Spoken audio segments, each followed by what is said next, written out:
Tidak ada yang tidak berubah di dunia ini kecuali perubahan itu sendiri. Dalam setiap fase kehidupan, untuk tetap hidup, manusia perlu mengubah diri juga, melakukan adaptasi dan penyesuaian terhadap lingkungan, bahkan menyiapkan diri untuk perubahan yang akan datang. Ketika zaman berubah, makhluk hidup yang bisa menyesuaikan diri dengan perubahan akan dapat bertahan. Yang tidak dapat beradaptasi akan punah. Mengapa kita harus menyongsong perubahan? Karena tidak ada yang tetap di dunia ini kecuali perubahan itu sendiri. Perubahan menurut Jeff Davidson adalah terjadinya sesuatu yang berbeda dengan sebelumnya.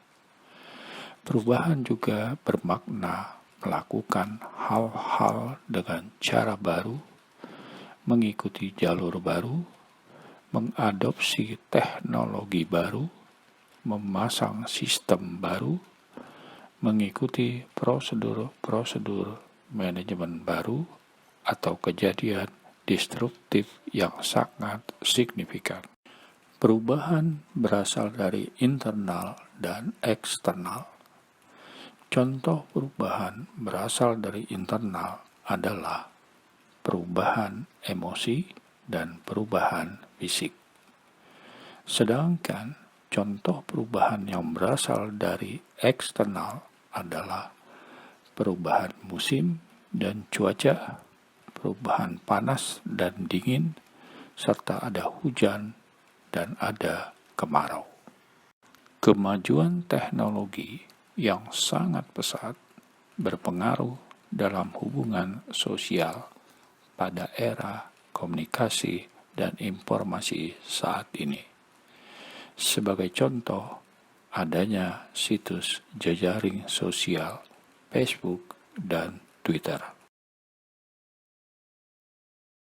Dalam menghadapi dan menyikapi perubahan, ada dua hal yang dapat dilakukan, yaitu beradaptasi dan bersikap proaktif serta antisipatif. Renal Kasali dalam bukunya Cracking Zone mengatakan bahwa dunia telah memasuki era baru, yaitu Cracking Zone. Cracking Zone menggambarkan masa transisi dari era ekonomi industri memasuki era ekonomi baru yang diikuti perkembangan teknologi informasi dan keterbukaan informasi. Pemimpin di era Cracking Zone disebut cracker. Leader mengubah haluan perusahaan, sedangkan cracker mengubah wajah industri. Sebagai contohnya adalah Hasnul Suhaimi, CEO Telekomunikasi Indonesia, berhasil mengubah wajah industri telekomunikasi lewat prinsip freemium. Beberapa faktor yang perlu diperhatikan dalam menyongsong perubahan yaitu faktor eksternal dan faktor internal. Faktor eksternal terdiri dari kompetitor, teknologi, pelanggan, atau pemberi kerja. Sedangkan faktor internal terdiri dari comfort zone, berpikir kreatif, dan target. Berpikir kreatif adalah berpikir di luar kebiasaan. Sebagai contoh, AirAsia melakukan terobosan dengan memangkas biaya tiket penerbangan yang murah. Kiat-kiat berpikir kreatif menurut Ira Latif dalam bukunya Normal is Boring, yaitu berani berbeda, berpikir terbalik, berpikir secara lateral, melihat dengan cara yang berbeda, serta jadilah unik.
Sebuah kisah tentang begitu didayanya raksasa ponsel kala itu.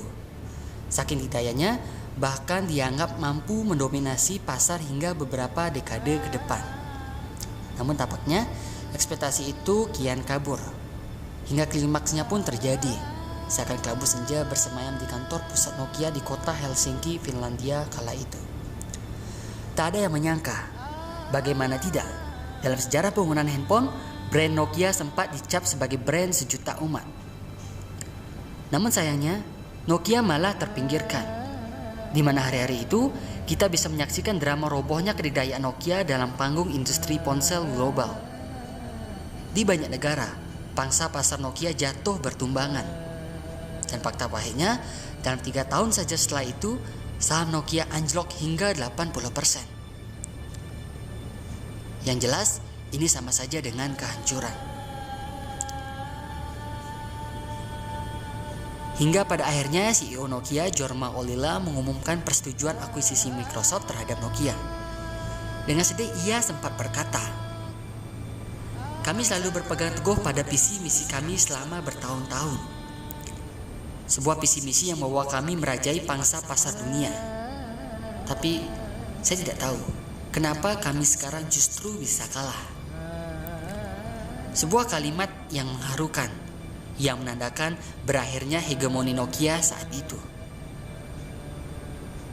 Berkaca pada hal itu, mungkin kita akan bertanya-tanya, apa yang salah? Bagaimana mungkin Nokia yang begitu jayanya malah menjadi pecundang? Tidak ada yang salah memang, tapi nyatanya dunia berubah dengan cepat. Mereka dibuat terlena, melewatkan pembelajaran penting, melewatkan perubahan, hingga pada akhirnya menjadi kehilangan momentum. Jadi ada beberapa hal yang bisa kita petik. Pertama, mempertahankan kedikdayaan itu tidaklah mudah. Sehingga tak peduli sehebat apapun perusahaan tersebut, jika terus saja terlena akan hal itu, maka bersiap-siaplah akan digantikan. Kemudian yang kedua, Nokia bergerak terlalu lambat. Kompetisi perangkat mobile sebenarnya sudah panas sejak tahun 2007, di mana ketika Apple merilis iPhone pertamanya. Namun Nokia masih saja nyaman dan acuh dan terlalu percaya dengan Symbian-nya hingga 2011. Namun ketika pesaing lainnya bermunculan, semuanya sudah terlambat. Nokia seakan gagap dalam meminang Microsoft yang masih prematur dalam dunia mobile kala itu. Sahabatku, hal yang terjadi pada Nokia bisa saja terjadi pada kita. Kita kadang terlalu takut untuk berubah. Kita bahkan enggan untuk belajar hal baru lantaran merasa tidak ada gunanya untuk hidup ke depan. Kita juga bahkan sering jumawa dan kerap lupa diri ketika berada di puncak. Seolah-olah serasa akan berada di puncak untuk selama-lamanya. Dan serta kerap dengan begitu entengnya meremehkan kompetitor yang dianggap masih belum berpengalaman. Namun nyatanya, kompetitor-kompetitor yang belum berpengalaman itulah yang akhirnya menampar kita dengan kerasnya. Namun saat tersadar, semua akhirnya sudah terlambat. Maka dari itu, kita harus selalu menyadari bahwa hari esok akan terus berganti. Begitupun juga dengan arah hidup. Sehingga mari melengkapi diri, membekali diri dengan belajar, hingga senantiasa tidak cepat berpuas diri.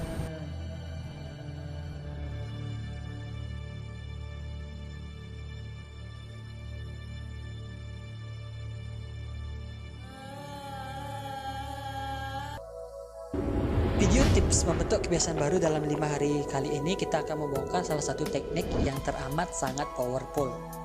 Nah, teknik membentuk kebiasaan baru dalam 5 hari ini boleh dikatakan mampu menggebrak stigma bahwa kebiasaan itu sangat sulit diubah. Dengan teknik ini kita bahkan mampu membentuk kebiasaan tidak hanya dalam hitungan bulan, bahkan tahunan. Tetapi cukup hanya dengan 5 hari saja, kebiasaan apapun yang Anda inginkan pasti akan terbentuk.